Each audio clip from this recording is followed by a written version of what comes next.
Disons que vous êtes juste un Africain au hasard et que vous avez été élu président d'un pays africain qui a récemment obtenu son indépendance de la Grande-Bretagne. Votre pays est le 3e plus pauvre au monde. Vous n'avez que 9 km de routes bitumées. Vous n'avez que 100 diplômés du secondaire dans un pays qui compte un demi-million d'habitants. Les maladies sont endémiques. Il y a une sécheresse depuis 2 ans. Et vous comptez même sur votre ancien colonisateur pour vous assurer que votre gouvernement ne se retrouve pas immédiatement à court d'argent. Vous aimeriez vraiment améliorer cela. Et d'autres pays de la région ont déjà fait de réels progrès pour aider leurs citoyens. Mais cela se fait au détriment des droits de l'homme, de l'état de droit, de la démocratie et de la liberté en général. Vous aimeriez vraiment vous assurer que votre population puisse bénéficier à la fois d'un bon niveau de vie tout en bénéficiant de droits sociaux et politiques. Voici comment procéder. Tout d'abord, de quelles ressources disposez-vous? Vous devez d'abord faire le point sur ce que votre pays a à offrir. Qu'est-ce que tu as? L'élevage de bétail, les vastes étendues sauvages, les gisements minéraux sans outils pour les extraire, autre chose?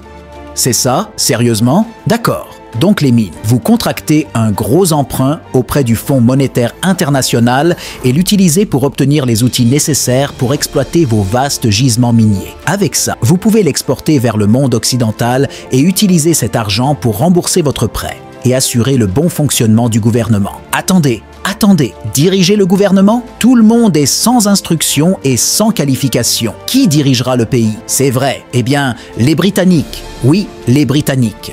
Ceux qui faisaient partie de l'administration coloniale peuvent continuer à travailler ici jusqu'à ce qu'un bassin suffisamment important de travailleurs locaux qualifiés se développe. Aucun problème. Ainsi, une fois les plateformes minières opérationnelles, vous pouvez vendre les minéraux au reste du monde.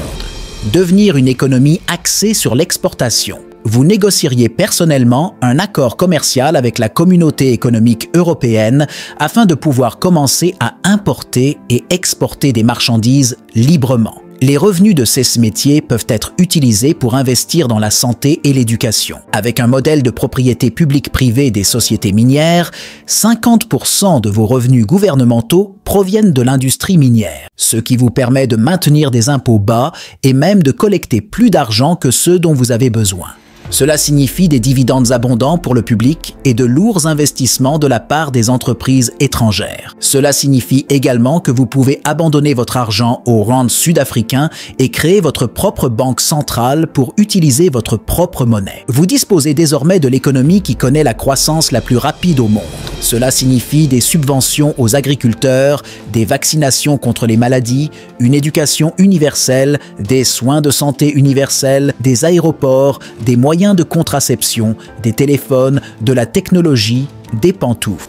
Dans le même temps, les droits civils et l'état de droit restent protégés. Parce que vous utilisez toujours la Constitution de 66, élaborée par les Britanniques, cela signifie que vous devez toujours respecter l'état de droit, ce qui signifie des élections libres et équitables. Ainsi, en 1969, le Botswana a organisé sa 2e élection présidentielle depuis son indépendance. Sans surprise, vous êtes réélu avec près de 70% des voix et à nouveau en 74, avec un pourcentage encore plus élevé, toujours lors d'une élection tout à fait légitime. Voilà à quel point tu es bon.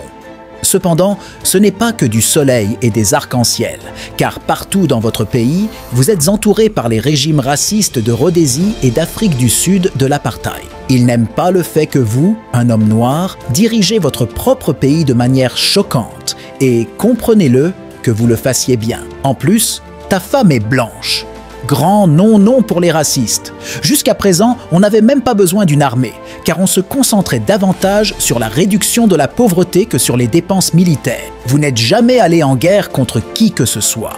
Alors pourquoi auriez-vous besoin d'eux? Mais maintenant, des groupes terroristes soutenus par la Rhodésie et l'Afrique du Sud vous ciblent et commencent des opérations à vos frontières. C'est pourquoi vous avez formé la force de défense du Botswana en 77 pour les tenir à distance. Vous jouez également un rôle dans la fondation de la communauté de développement de l'Afrique australe, un moyen permettant à la communauté d'Afrique australe de réduire sa dépendance à l'égard de l'Afrique du Sud et de la Rhodésie. En 2019, cette région avait un PIB nominal légèrement supérieur à celui de la Suisse.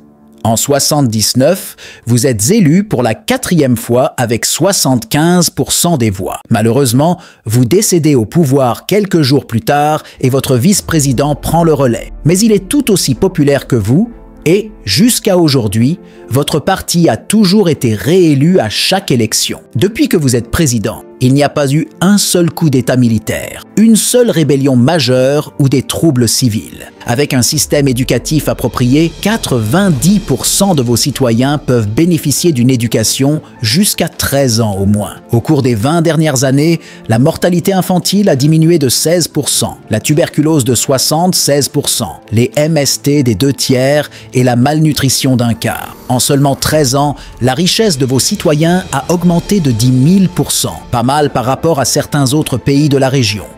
Aujourd'hui, votre pays se classe au dernier rang d'Afrique en matière de corruption et d'instabilité, et a même accumulé plus de 7 milliards de réserves de devises étrangères.